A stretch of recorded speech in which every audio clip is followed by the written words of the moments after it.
Gangster विकास दुबे के encounter के बाद सियासी बयानबाजी तेज हो गई है। मध्य प्रदेश की पूर्व मुख्यमंत्री उमा भारती ने कहा कि राक्षस विकास दुबे मारा गया। उमा भारती ने ट्वीट कर यूपी पुलिस को बधाई दी। होशंगाबाद में पत्रकारों से बात करते हुए बोली कि एमपी सरकार को इस बात की जांच करनी चाहिए कि विकास दुबे ने उज्जैन आने के लिए किसी से मदद तो नहीं ली थी। विकास दुबे का तो ये अंत होना ही था, क्योंकि उसको भागने की कोशिश करनी ही थी। उस घटना के बाद उसने सरेंडर तो किया नहीं। और विकास दुबे के बारे में जो मैंने ट्वीट किया है वो तो मैंने ये किया है कि वो इतना टीवी पर उसका चेहरा दिख गया था कि हमारी सरकार इसकी ज़रा जांच कर ले कि इसमें उसने किसी पुलिसकर्मी का या किसी प्रशासनिक व्यक्ति का या अन्य किसी व्यक्ति का सहयोग तो नहीं लिया है। इतनी सी बात है। बाकी हमारी सरकार ने उनको हैंड ओवर कर दिया, फिर किसी वजह से उसका एनकाउंटर हो गया। लेकिन मैं एक बात ज़रूर कहूँगी कि विकास दुबे से एक सबक भी सीखना पड़ेगा हमारे देश के नौजवानों को कि धन और सत्ता के मद में इस हद तक नहीं जाना जैसा कि विकास दुबे हो गया था।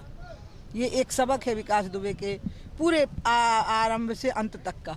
बाकी तो मेरा ये कहना है कि हमारी सरकार है, हमारी सरकार अलर्ट है और मैंने मीडिया के द्वारा ही ये बात कही दी है और बात में भी कहा है कि इसको देख लो कि वो कितनी देर बना रहा, वहाँ पे क्यों बना रहा, कहाँ रुका, कौन थे वो लोग, और जो भी लोग थे वो उनके ऊपर जो कार्रवाई हो वो होनी चाहिए। सरेंडर और अरेस्ट को लेकर बार-बार यही आरोप है कि आखिर कैसे महाकाल तक पहुंच गए और आज फिर एनकाउंटर भी हो गया। कांग्रेस सीधा आरोप लगा रही है। हमें उनकी बातों का तो जवाब देना नहीं है, क्योंकि कांग्रेस की तो अपराधियों से खुली मिली भगत रही है। बल्कि अपराध तंत्र को सत्ता के लिए उपयोग करने की जो परंपरा थी वो समाजवादी पार्टी से पहले भी कांग्रेस ने शुरू की थी उत्तर प्रदेश में, अगर आपको स्मरण हो तो। आप छोटे हैं लेकिन अगर आपको स्मरण हो पहले का, इसलिए हमें इनसे ये बातें ना इनकी बातें सुननी है ना मैं इन बातों का जवाब दूंगी। मैं तो एक सहज सामान्य भाव से वो की हूँ। मैं बहुत चिंतित हूँ कि एक दुर्दांत अपराधी हमारे यहाँ घूमता रहा है और महाकाल के परिसर में घूमता रहा।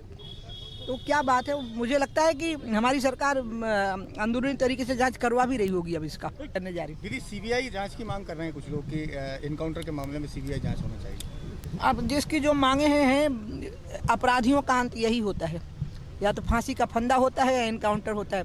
सत्ता और धन को मिला करके जब भी कोई इसका उपयोग करेगा कि वो धन और सत्ता को जोड़ देगा तो उसका अंत ऐसे ही होगा जैसा विकास।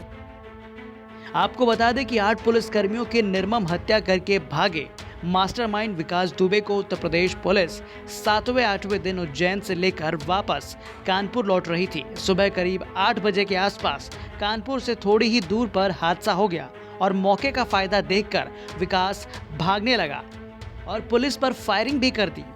विकास दुबे के हमले के जवाब में पुलिस ने भी फायरिंग की और उसकी मौत हो गई। हालांकि इस एनकाउंटर पर विपक्ष भी लगातार सवाल खड़े कर रहा है और एनकाउंटर को सुनियोजित बता रहा है। होशंगाबाद से जितेंद्र वर्मा की रिपोर्ट, एमपी तक।